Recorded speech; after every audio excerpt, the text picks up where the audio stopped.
আজ হচ্ছে 2024-এর শেষ দিন। এই 2024টা তোমরা কেমনভাবে কাটালে অবশ্যই কমেন্ট সেকশনে জানিও। আমি কিন্তু আমার জীবনের সবথেকে বড় শিক্ষা এই 2024-এর কাছ থেকেই পেয়েছি। 2024 আমাকে বাঁচতে শিখিয়েছে, আবার 2024 আমাকে মানুষ চিনতে শিখিয়েছে। এর কাছের মানুষকে হারানোর ভয়টা ঠিক কতটা তীব্র সেটাও আমি 2024-এর থেকে শিখিয়েছি। আবার নিজের প্রিয় মানুষটাকে নিজের করে পাওয়ার সুখটাও পেয়েছি।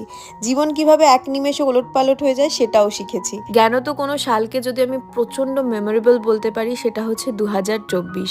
এই 2024 আমাকে শিখিয়েছে কিভাবে শান্ত, স্থিতিশীল, ঠান্ডা মাথায় কাজ করতে হয়। অযথা সবসময় সবার সাথে যে কথা বলি বা ঝগড়া করি সব জিনিস সলভ হয়ে যায় সেটা একদমই না। এটাও আমি 2024-এর কাছ থেকেই শিখেছি। মানে অগুন্তি অনেক কিছু দিয়ে গেছে আমাকে 2024।